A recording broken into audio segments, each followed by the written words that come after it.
Martin Brest's Gigli, starring former lovebirds Jennifer Lopez and Ben Affleck, is not a fun film to watch. This isn't Bad films can be sorted into one of three categories, based on the film itself and the viewer's reaction to watching the film.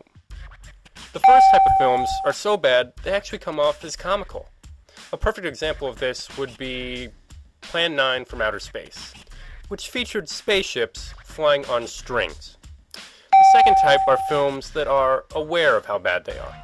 A perfect example of this would be a film like Postal, which pushed the limits of good taste farther than ever before. Gigli, however, belongs in the third category. These are the films that are bad, hellishly bad, and are not aware of it. They are abominations to cinema, and not one good word can be said about them. Not one good thing can be said about Gigli. It's nothing but a starved vehicle with an absolutely non-existent plot, stupid dialogue, She thinks I'm beautiful. and characters that are flatter than Laura Flynn Boyle. Really, the only good thing about this movie is that Ben Affleck gets to play... I'm the fucking original, straight, first, foremost, pimp, Mac, fucking hustler, original gangster's gangster.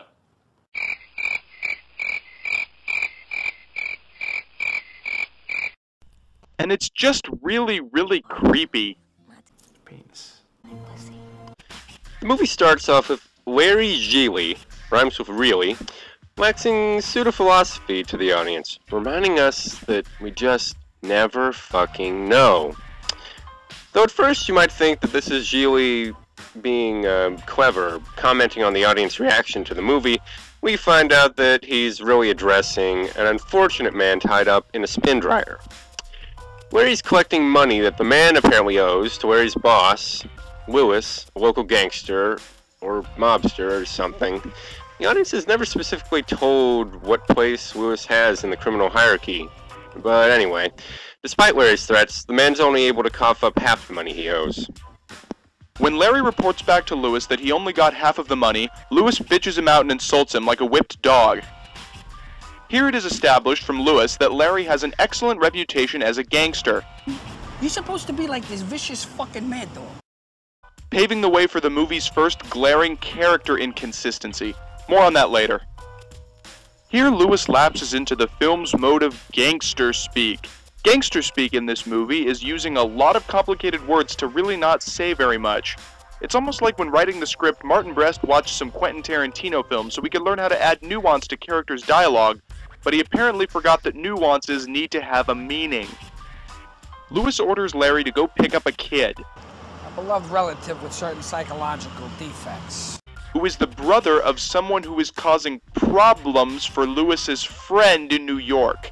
If you think that sounds vague, don't worry, it is. The film then jumps over to what appears to be some school or home for mentally challenged people. Is it a school? It looks like a school, but where are the teachers? How was Larry just able to walk in here? Boy, if any of my relatives lived here, I would not feel comfortable with the apparent lack of supervision. Here we meet Brian, played by Justin Bartha, whose performance is one of the most offensive things ever put on the silver screen. He sure ain't no national treasure. Brian has a mental disability. It's on my phone, brain damage. But his disability is never specified, and his performance consists of Tourette's-like behavior, Hey! Fuck out, you stupid fucker! but also others. I don't know, I'm not a doctor. Bartha just appears to be doing whatever stereotypical retard thing that Martin Brest thought funny at the time, mixed with a bad Rain Man impression. They forgot one very important thing, though. All these things are somehow meant to make Brian endearing, but just come off as derivative and offensive. Brian has a random obsession with the Baywatch. The Baywatch. What this is and why it is important to Brian is never really explained, but Larry tells Brian that he will take him there. This is the first instance of what I'm going to call tumor music. I call it tumor music because it sucks, and you can't get rid of it. The simple tune is played very audibly at certain moments in the film when the filmmakers want you to think that something is emotional.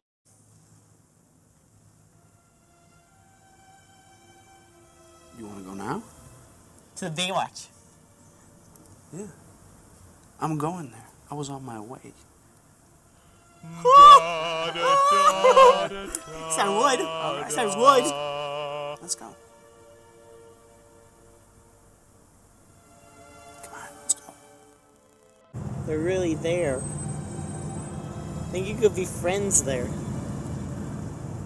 The more it is used, the more it is revealed as a cheap ploy to provoke audiences' emotions rather than the film itself doing that. All right? Okay, there I try. Thank you. You're welcome.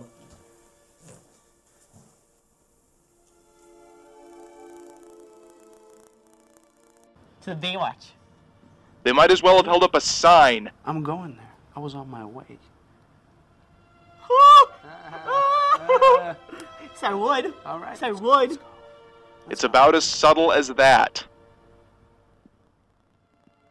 Larry then just walks out with Brian, apparently without any questions from anyone or even having to show identification. That doesn't really make much sense. For all they know, Larry could be a psycho trying to rape Brian, or kill him, or he could be some kind of gangster who's gonna kidnap him and use him to get leverage over somebody from someplace like New York. Oh, wait. In the next scene, Larry is driving back to his apartment with Brian, while Brian is pestering Larry about how he wants to go to the Baywatch, where he decides to cruelly mock Brian by talking into a flashlight. No, we're going to the Baywatch. Yep, that's right, the Baywatch. Huh? No. Holy mackerel. Would you know when they're going to be open again? The next thing we know, Larry pulls out a cell phone. If Larry had a cell phone, why'd he need to do that BS with the flashlight? The answer? He didn't. Why? Because Larry is an asshole. This illustrates one of the major cracks in this movie's foundation, an unlikable protagonist. The protagonist can be an anti-hero, or might make decisions that the audience doesn't agree with, but the character needs to be in some way likable or at least relatable to the audience. How can we like or relate to someone that acts like this? Who the fuck you think you are? Shut the fuck up. Get the fuck out of here. Food, stupid. My tongue Not over there. fucking My tongue. crazy. Normal. Get the fuck out of here. Take that shit to the dry cleaners. Listen to me, you little fucking retard. How about if I smack you in the fucking head? An example of an asshole character that works is Gregory House. House is rude, dismissive, and very arrogant. The difference between Larry and House is that House is written and played from a much more realistic standpoint. House's rudeness and ego, while not perfectly lifelike, are within acceptable realistic standards. Larry's assholeness is turned up to ludicrous speed right from the get-go, making it impossible to even think about liking him. House also has much more depth to his character, and we like him despite his roguish ways. Larry has no depth. He only has two modes: cruel and arrogant asshole, and whiny and petulant asshole. And while Larry does eventually become somewhat of a nicer guy, the reason for the change is absolutely ridiculous. More on that later. Larry and Brian then get back to Larry's pad, where even though they are just entering and no lights appear to be on, the light switches are up. And after a few minutes of Brian being annoying and Larry being an asshole, hark! A knock at the door.